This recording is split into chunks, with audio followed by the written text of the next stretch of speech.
Hello everyone, this is Amy Kim. I'm a lecturer in arts at UT Permian Basin here in Odessa, Texas, and I'm also director of the Nancy Fife Cardozier Gallery.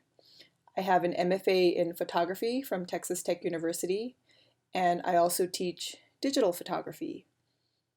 Today I want to show you how to photograph your artwork with your phone, especially in this time of social distancing when a lot of us have to work alone at home and where many students might not have access to the Adobe Creative Suite. Okay, so let's just get right into this. Here's an image that I took with my phone only at home with no Adobe, and I didn't use fancy cameras.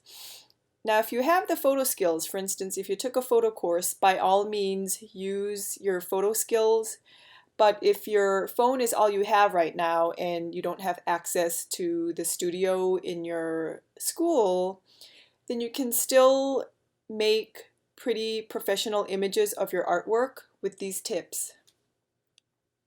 The most important thing that I want to stress is for you to use even natural light. Our cameras love natural light, and it's also free.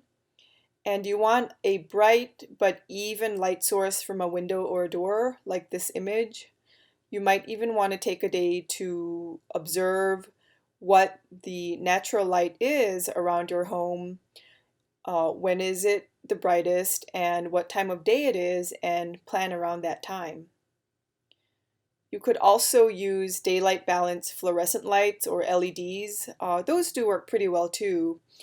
But try to supplement those and you can do plenty of good photography with window light. And along with natural light, the light has to be even. So here I'm indoors with the door open to get an even light. We don't want any hot spots created by direct sunlight because that might blow out parts of your good artwork. So in my home here, I'm using the light from my front door during mid-afternoon. Steer away from the yellowish warm tone lamps that are easily found at homes. It will not bring out the nice colors that you have worked on in a colored work.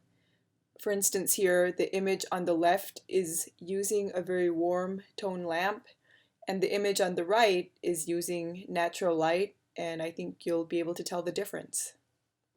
The next point I want to stress is the position of your artwork. Keep your image at eye level.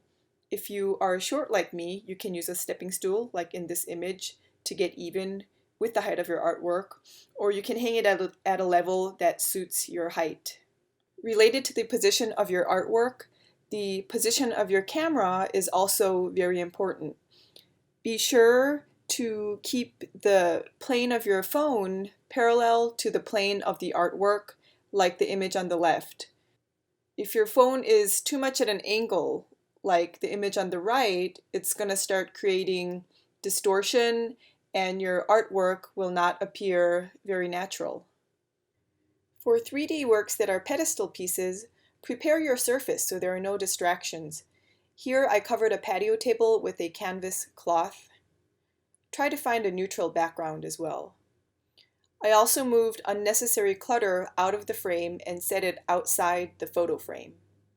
If you have a little bit of distraction from the background, go ahead and crop it if you can using your phone's crop tool. The image on the left has been cropped, and as you can see, it's a little cleaner, looks a little more organized.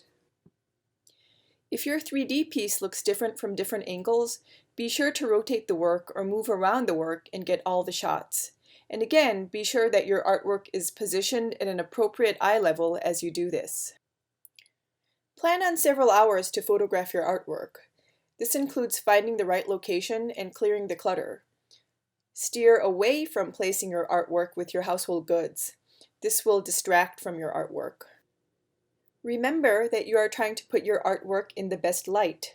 Think of yourself as a jury for an art show, and imagine what kind of image would look professional. It is very important to have good photo documentation of your artwork that you put so much time into.